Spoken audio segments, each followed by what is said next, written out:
Live from New Delhi, you're watching DD India Live, India's voice to the world. I'm Siddharth Bharadwaj. Coming up in the next 30 minutes.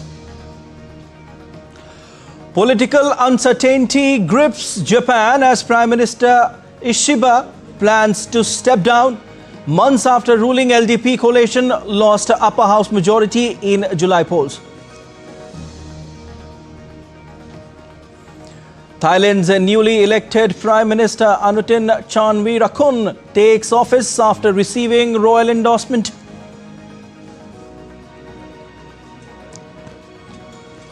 Massive protests in Washington, D.C. to oppose Trump's troop deployment.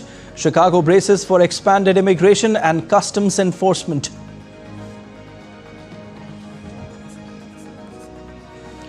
In US Open final, Sinner and Alcaraz set for high-stakes showdown in New York.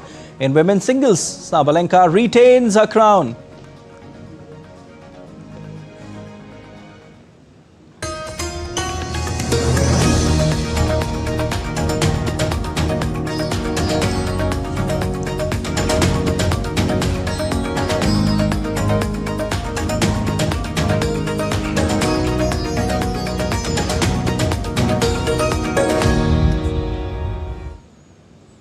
Japanese Prime Minister Shigeru Ishiba is reportedly planning to resign to avoid a split within the ruling Liberal Democratic Party.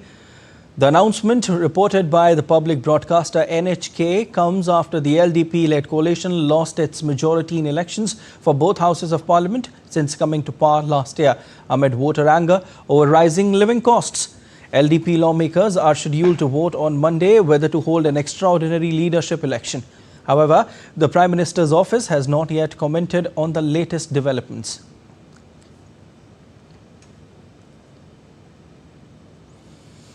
Anutin Charnvirakul, leader of conservative Bhoom Jai Thai party, was formally endorsed as Thailand's 32nd Prime Minister by King Maha Vajiralongkorn on Sunday, 2 days after securing a resounding 311 to 152 parliamentary victory over Pheu Thai's Chai Kasem Niti Seri.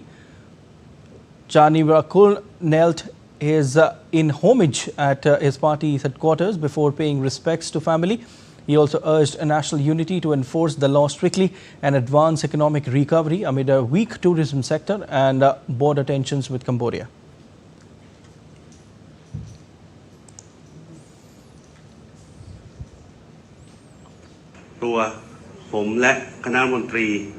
I, as Prime Minister, and all the members of my cabinet will work tirelessly and devote every part of our physical and mental energy to get our country, Thailand, out of its various crises as quickly as possible.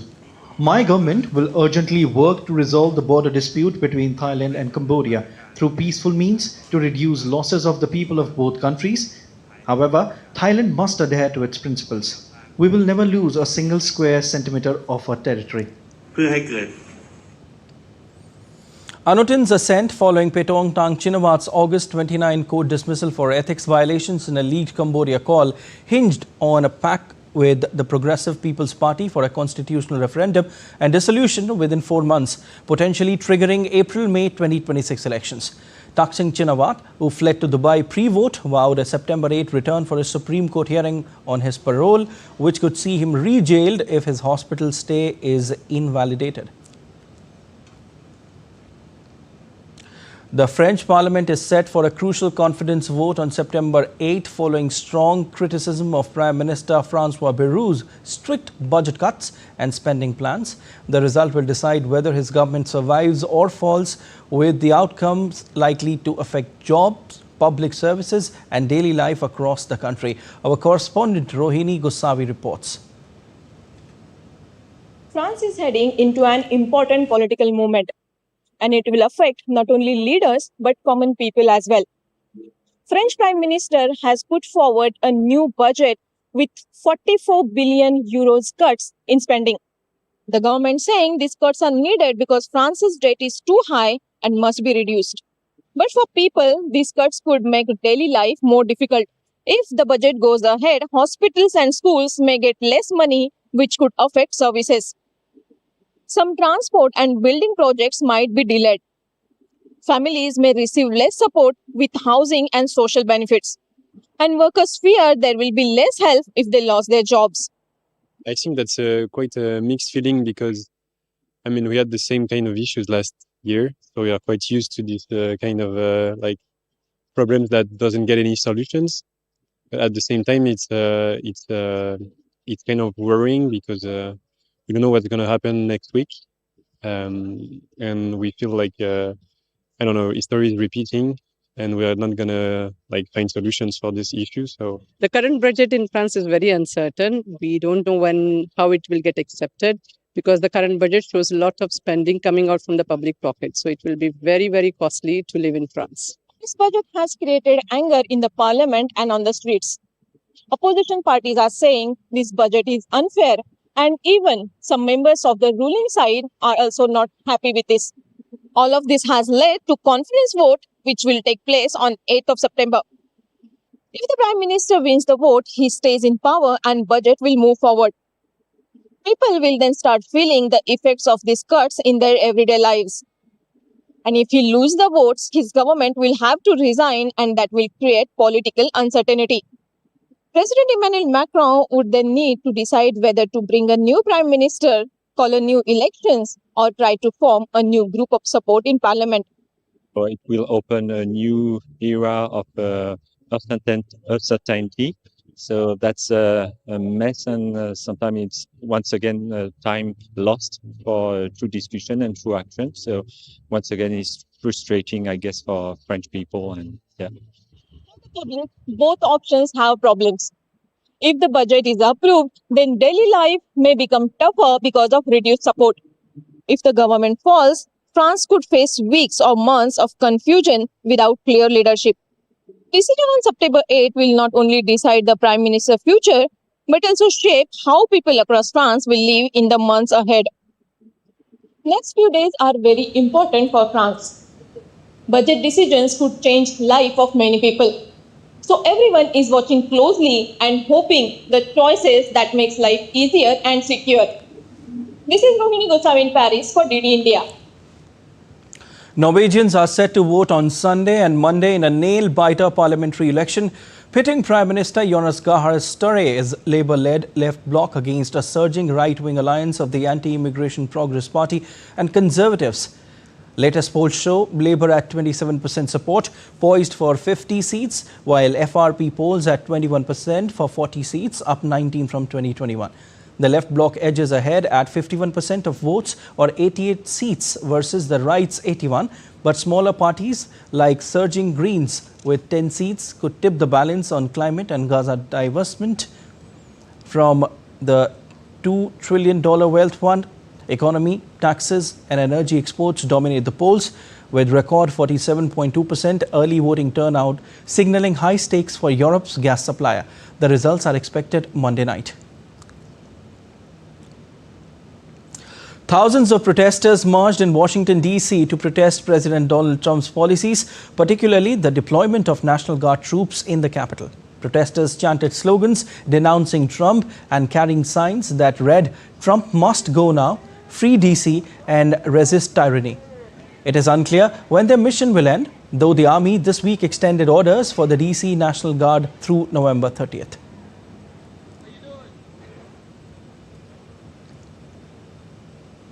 I'm here to protest the occupation of D.C. We need to free D.C. D.C. needs to be a state, needs to be the 51st state here in the Union. Today is free D.C. Today is we're opposing the authoritarian regime, and we need to get the federal police and the National Guard off our streets. Last month, Trump deployed the National Guard to re-establish law, order and public safety, claiming crime was ruining the city. However, Justice Department data showed that violent crime in Washington, D.C. hit a 30-year low in 2024. And in another update, U.S. President Donald Trump threatened to wage war against Chicago as his administration's large-scale immigration raids loomed over the city. Trump hinted at immigration raids in Chicago in a Truth Social post that echoed the movie Apocalypse Now. His post said Chicago is about to find out why it's called the Department of War. The post comes one day after he changed the name of Department of Defense to Department of War. Earlier, Trump said that he would also deploy National Guard troops to fight crime in Chicago. And meanwhile, in Chicago, demonstrators gathered to voice anger at possible deployment of troops in the city. Community members are rallying against the potential deployment of National Guard troops and Immigration and Customs Enforcement raids, voicing their concerns about safety and human rights. Democratic Governor of Illinois, J.B. Pritzker, on Tuesday stated that the raids would take place during the Mexican Independence Day celebrations this weekend and the following weekend. Due to concerns about immigration raids, a few Mexican events in the Chicago region were cancelled or postponed. Immigration and Customs Enforcement has not responded to requests for comment on whether it sent more agents to Chicago.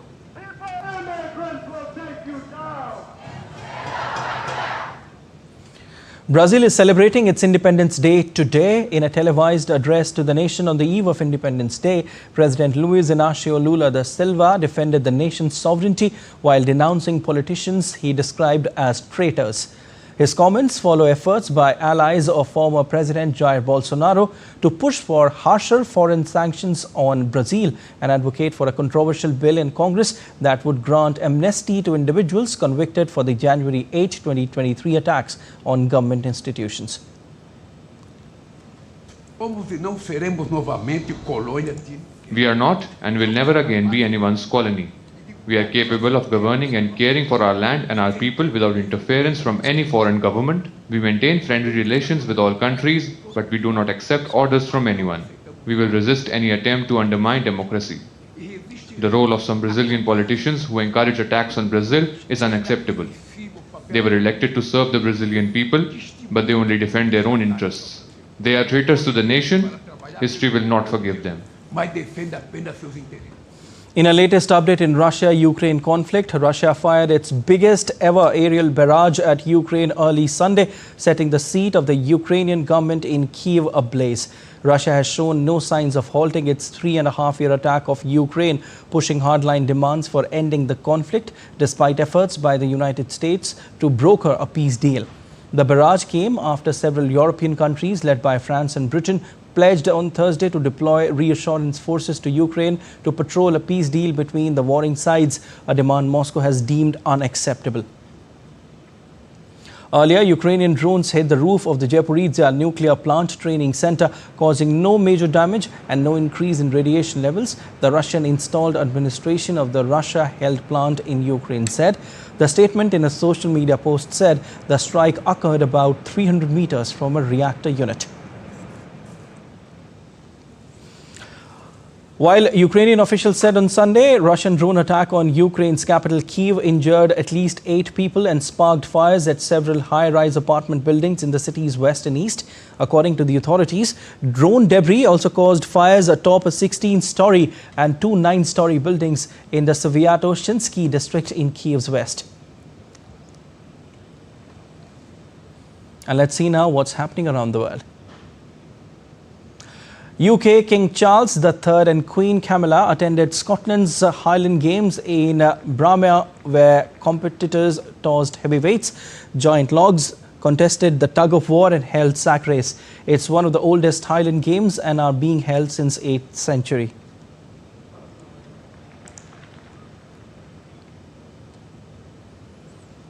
In Australia, New South Wales has banned logging across a vast woodland area to establish the Great Kavala National Park. This sanctuary will protect over 12,000 koalas, 36,000 greater gliders and more than 100 other threatened species, safeguarding them from extinction. The park makes a significant step in preserving Australia's unique wildlife.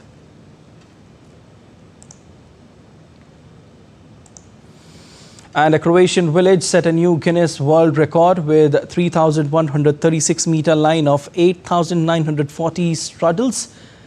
Made using 2 tons of flour and 3 tons of apples, the pastries were baked during the traditional Strudel Fest.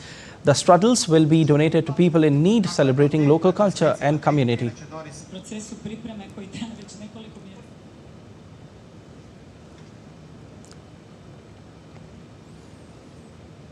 And still to come on this edition of DD India Live. India's Unbeatables band dazzles at Bharat Parv on sidelines of 50th Toronto International Film Festival.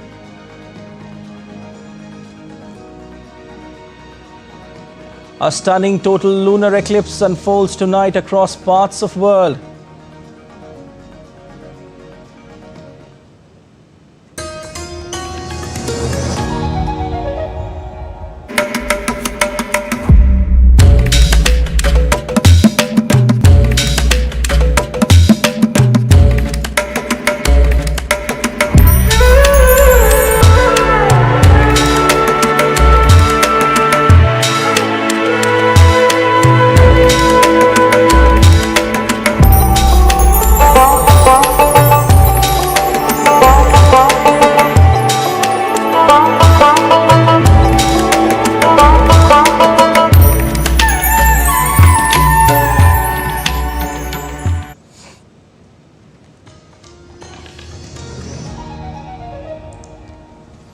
You're watching DD India Live. I'm Siddharth Bharadwaj. India's Information and Broadcasting Ministry organized Bharat Parv, a cultural evening dedicated to celebrating Indian culture, cinema and cuisine in Toronto on the sidelines of TIFF 50. Create in India Challenge performers from India came together under the Unbeatables band and dazzled the audience with their performances on Bollywood songs as well as folk songs from India.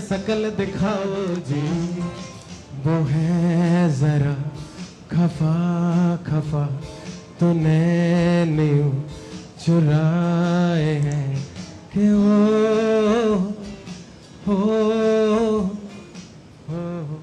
DD India's Munmun Bhattacharya caught up with the Unbeatables band after their performances in Bharat Parv in Toronto. Earlier, they had participated in the Create in India challenge held across India. The Government of India brought them to Canada to perform at the event to help them get necessary international exposure through such performances. Take a listen.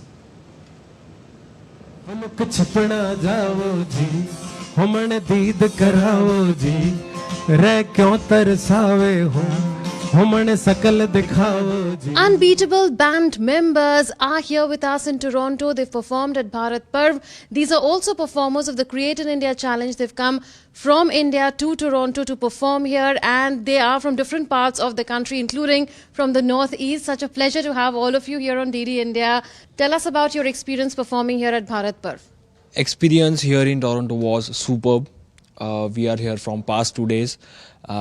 We have been practicing from last 8 months. We are almost together from November, and we have been practicing a lot. We have especially made a lot of set list for basically this event, and I would like to thank like Government of India, Shruti ma'am, Me Too Films, all those who are our backbones.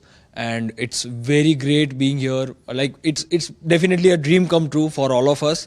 How critical has been the role of Create in India challenge in shaping your journey and that of all your teammates? We create actually a fusion in music, not only particularly folk or not only particularly rock or pop or like that, but we compose all the things together and we make sure that the youth, the audience likes our music. So let's have a song from you.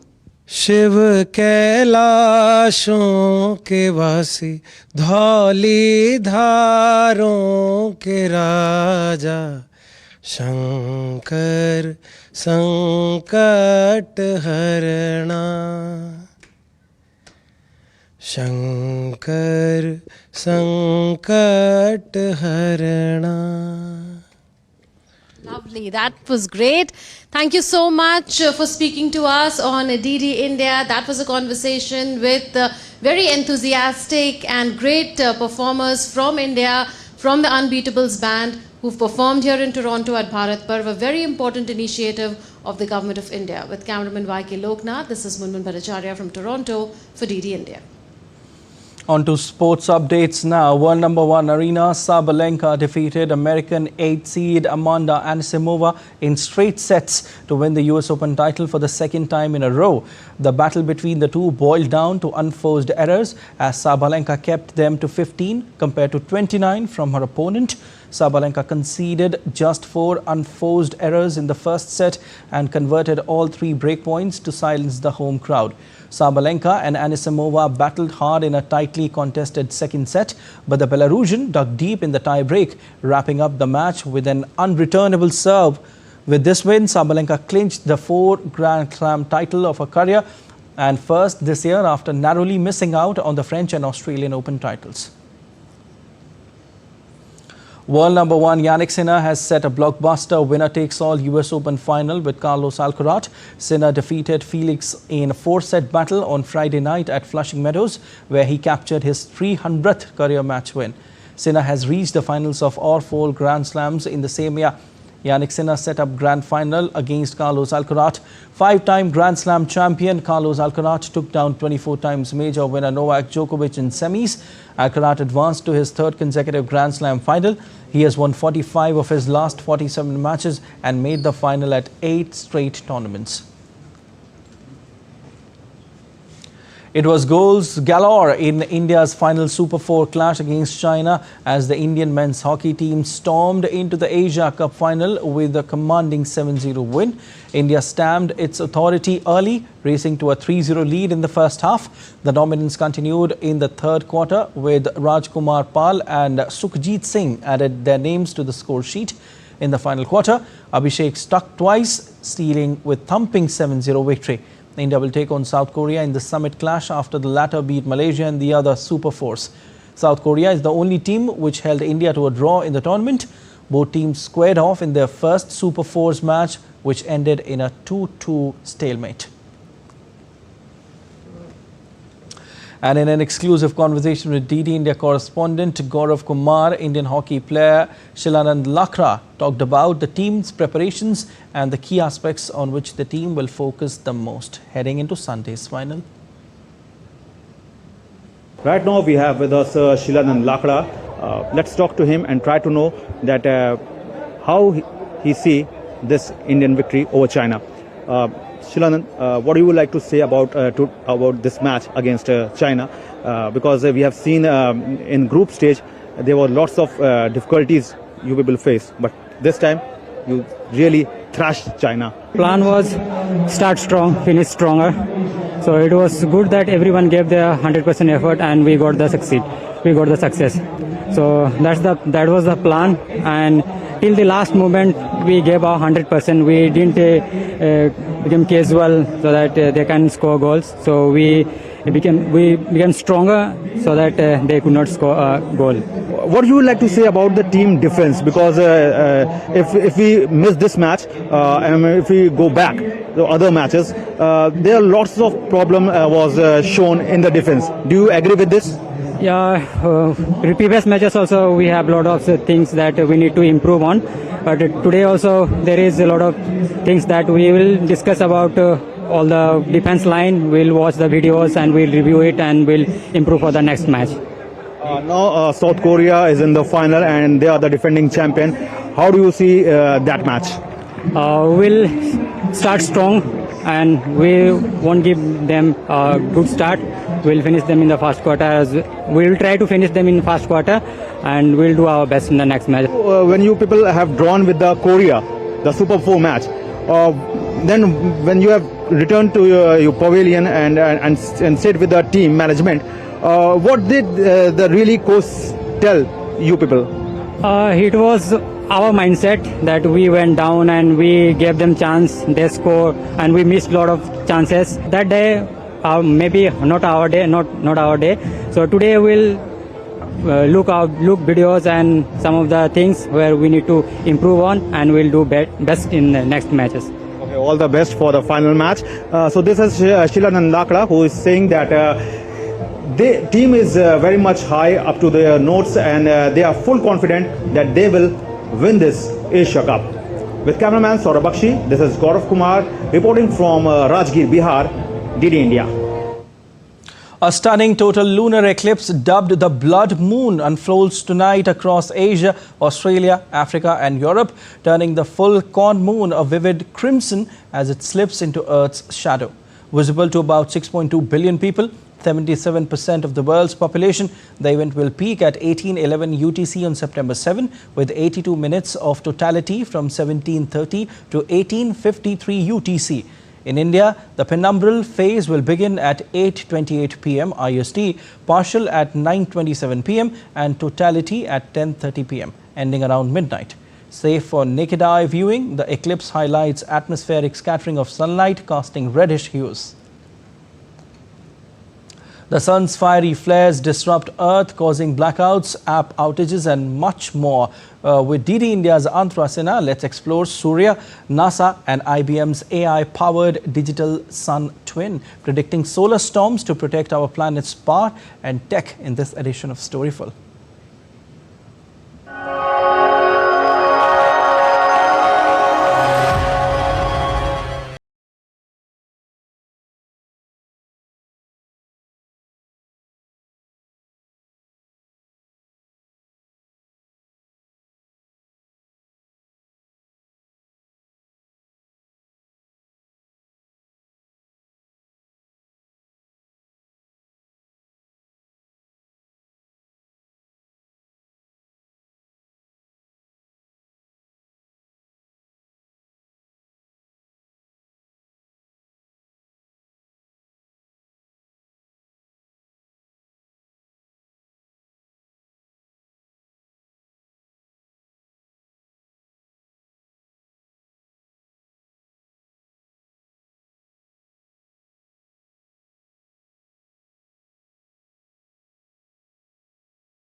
Farming, internet and rescue operations.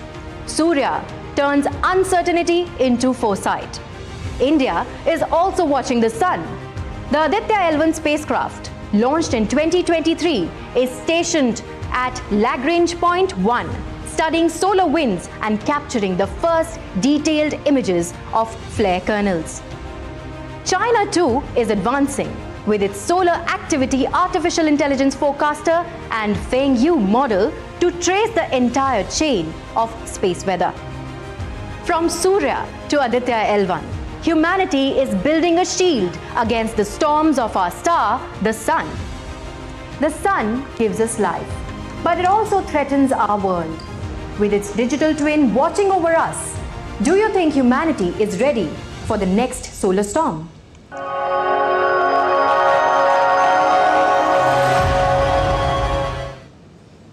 That's all for this edition of DD India Live, but let us know your thoughts on the news of the day. For those on the go, you can get all the latest news and updates from India and across the world on DD India mobile app.